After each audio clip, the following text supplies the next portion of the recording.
This is an audiobook recording of Then I Was Guided by Mohammad Al-Tijani Al-Samawi. Details, purchase, and access to a copy of the book have been listed in the description box. Please enjoy, and let us all be lazy intellectuals. Peace. Then I Was Guided by Mohammad Al-Tijani Al-Samawi. Chapter 9. A Meeting with the Al-Ulama, the Learned Men. My friend took me to a mosque near the mausoleum, where the floors were covered by carpets, and around its mihrab there were some Quranic verses engraved in beautiful calligraphy. I noticed a few turbaned youngsters sitting near the mihrab studying, and each one of them had a book in his hand. I was impressed by the scene, since I've never seen sheikhs aged between 13 and 16, and what made them look so cute were their costumes. My friend asked them about the master Al-Sayyid, so they told him that he was leading the prayer. I did not know what he meant by Al-Sayyid, and thought that he might be one of the ulama, but later I realized it was Al-Sayyid Al-Khuy, the leader of the Shiite community. It is worth noting here that the title Sayyid, Master for the Shia, is given to those who are the descendants of the family of the Prophet sallallahu alaihi wasallam, and the Sayyid, whether he is a student or an alim, learned man, wears a black turban, but other ulama usually wear white turbans and bear the title of Sheikh. There are other notables, al-Ashraf, who are not ulama and wear a green turban. My friend asked them if I could sit with them whilst he went to meet Al-Sayyid. They welcomed me and sat around me in a semicircle, and I looked at their faces, which were full of innocence and purity. And then I remembered the saying of the Prophet sallallahu alaihi wasallam, "Man is born to live by nature," so his parents could make him a Jew or a Christian or a Magus. And I said to myself, or make him a Shi'i. They asked me which country I came from. I answered, from Tunisia. They asked, have you got religious schools? I answered, we have universities and schools. I was bombarded by questions from all sides, and all the questions were sharp and concentrated. What could I say to those innocent boys who thought that the Islamic world was full of religious schools where they teach jurisprudence, Islamic law, principles of Islam, and Quranic commentary? They didn't know that in the modern world of Islam, we have changed the Quranic schools to kindergartens supervised by Christian nuns. So should I tell them that they are considered by us as being backwards? One of the boys asked me, which madhab, religious school, is followed in Tunis?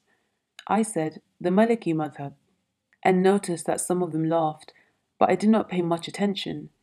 He asked me, do you not know the Jafari madhab? I said, what is this new name? No, we only know 4 madahib, and apart from that, it is not within Islam. He smiled and said, the Jafari madhab is the essence of Islam. Do you not know that Imam Abu Hanifa studied under Imam Jafar al-Sadiq? And that Abu Hanifa said, without the 2 years, Al-Nu'man would have perished. I remained silent and did not answer, for I had heard a name that I had never heard before, but thanked Allah that he, i.e. the Imam Jafar al-Sadiq, was not a teacher of Imam Malik, and said that we are Malikis, not Hanafis. He said, the 4 madahib took from each other. Ahmed ibn Hanbal took from Al-Shafi, and Al-Shafi took from Malik, and Malik took from Abu Hanifa, and Abu Hanifa from Jafar al-Sadiq. Therefore, all of them were students of Jafar ibn Muhammad, who was the first to open an Islamic university in the mosque of his grandfather, the Messenger of Allah, and under him studied no less than 4,000 jurisprudence and specialists in hadith, prophetic traditions. I was surprised by the intelligence of that young boy, who seemed to have learnt what he was saying in the same way that one recites a surah from the Quran. I was even more astonished when he started telling me some historical references, which he knew the number of their volumes and chapters, and he continued with his discussion as if he was a teacher teaching a student. In fact, I felt weak before him and wished that I had gone with my friend instead of staying with the young boys. I was not able to answer every question connected with jurisprudence or history that they asked me. He asked me which of the Imams I followed. I said, Imam Malik. He said, How do you follow a dead man with 14 centuries between you and him? If you want to ask him a question about current issues, would he answer you? I thought for a little while and then said, Your Jafar also died 14 centuries ago, so whom do you follow? He and the other boys answered me quickly, We follow Al-Sayyid Al-Khwi, for he is our Imam. I do not know who was more knowledgeable, Al-Khwi or Jafar as-Sadiq. I tried my best to change the subject, so I kept asking them questions such as, What is the population of Al-Najaf? How far is Al-Najaf from Baghdad? Do they know other countries besides Iraq? And every time they answered, I prepared another question for them to prevent them from asking me, for I felt incapable of matching their knowledge, but I refused to admit it, despite the fact that inside myself I accepted defeat. The days of glory and scholarship in Egypt had dissipated here, especially after meeting those youngsters, and then I remembered the following wise words. Say to him who claims knowledge in philosophy, You have known one thing, but you are still unaware of many things. I thought that the minds of those young boys were greater than the minds of those sheikhs whom I had met in Al-Azhar and the minds of our sheikhs in Tunisia. Al-Sayyid Al-Khwi entered the place, and with him came a group of ulama who looked respectable and dignified, and all the boys stood up, and me with them. Then each one of them approached Al-Sayyid to kiss his hand, but I stayed rigid in my place. Al-Sayyid did not sit down until everybody had sat down. Then he started greeting them one by one, and he was greeted back by each individual until my turn came, so I replied in the same way. After that, my friend, who had whispered to Al-Sayyid, pointed to me to get nearer to Al-Sayyid, which I did, and he sat me to his right. After we exchanged the greetings, my friend said to me, Tell Al-Sayyid the things that you hear in Tunisia about the Shia. I said, Brother, let us forget about the stories we hear from here and there. I want to know for myself what the Shia say, so I want frank answers to some questions that I have. My friend insisted that I should inform Al-Sayyid about what we thought of Al-Shia. I said, We consider the Shia to be harder on Islam than the Christians and Jews, because they worship Allah and believe in the message of Musa, may Allah grant him peace. But we hear that the Shia worship Ali and consider him to be sacred, and there is a sect among them who worship Allah, but put Ali at the same level as the Messenger of Allah. Also, I told him the story about how the angel Gabriel betrayed his charge, as they say. So instead of giving the message to Ali, he gave it to Muhammad sallallahu alayhi wa alayhi. Al-Sayyid remained silent for a little while, with his head down. Then he looked at me and said, We believe that there is no God but Allah, and that Muhammad sallallahu alayhi wa alayhi is the messenger of Allah, and that Ali was but a servant of Allah. He turned to his audience and said, indicating to me, Look at these innocent people, how they have been brainwashed by the false rumors, and this is not surprising, for I heard more than that from other people. So we say there is no power or strength save in Allah, the highest and the greatest. Then he turned to me and said, Have you read the Quran?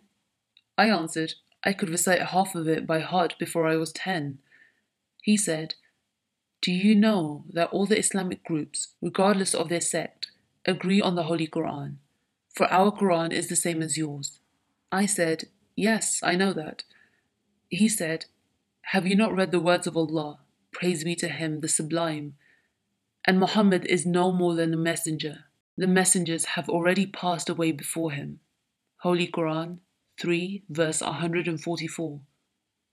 Muhammad is the messenger of Allah, and those with him are firm of heart against the unbelievers. Holy Quran 48 verse 29. Muhammad is not the father of any of your men, but he is the messenger of Allah and the last of the prophets. Holy Quran 33 verse 40. I said, Yes, I know these Quranic verses. He said, Where is Ali then? If our Quran says that Muhammad sallallahu alayhi wa alayhi is the messenger of Allah, so where did this lie come from? I remained silent and could not find an answer.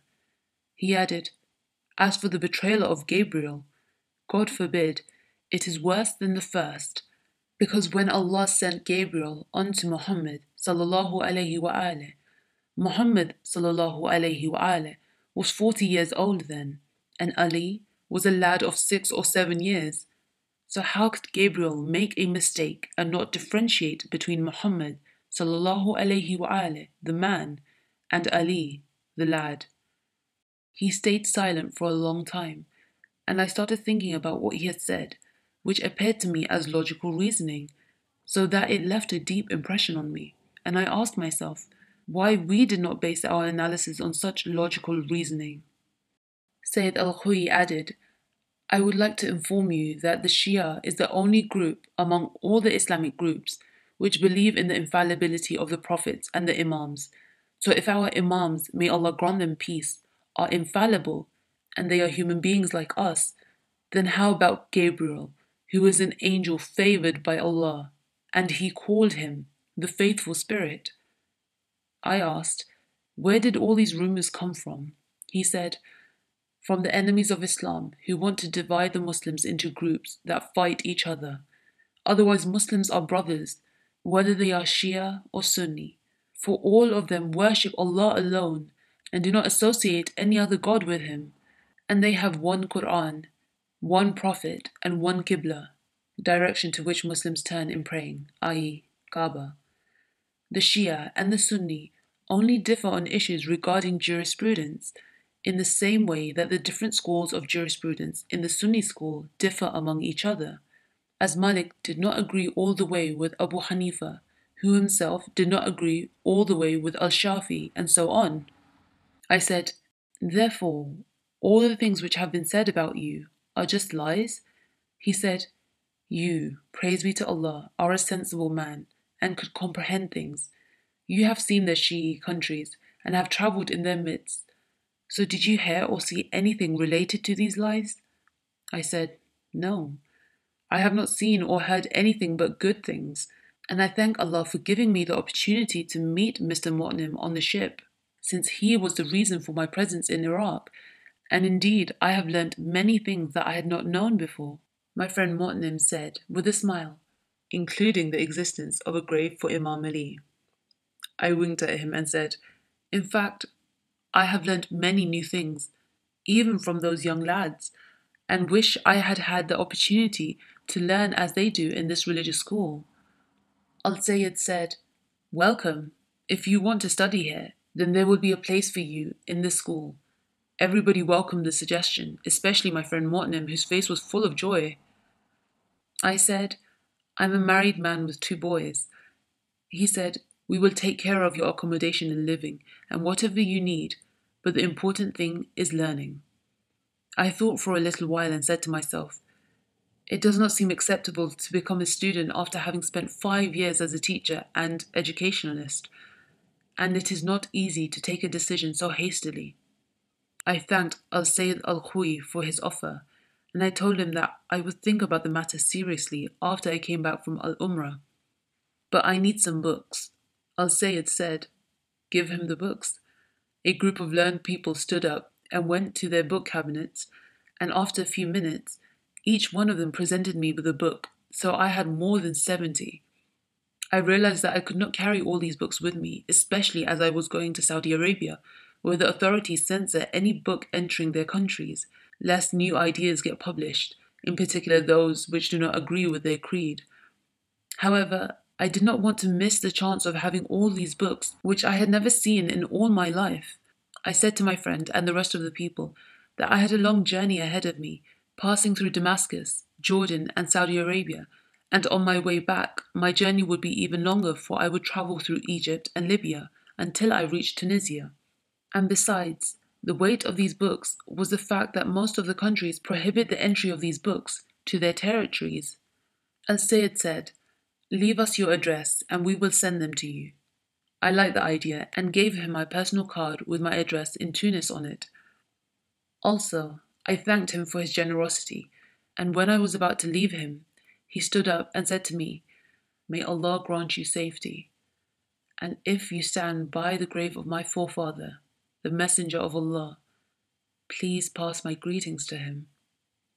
Everybody, including myself, was moved by what Al-Sayyid had said, and I noticed that tears were coming from his eyes. And then I said to myself, God forbid that such a man could be wrong or a liar. His dignity, his greatness, and his modesty tell you that he is truly a descendant of the Prophet. I could not help myself but to take his hand and kiss it, in spite of his refusal. When I stood up to go, everybody stood and said farewell to me, and some of the young lads from the religious schools followed me and asked me for my address for future correspondence, and I gave it to them.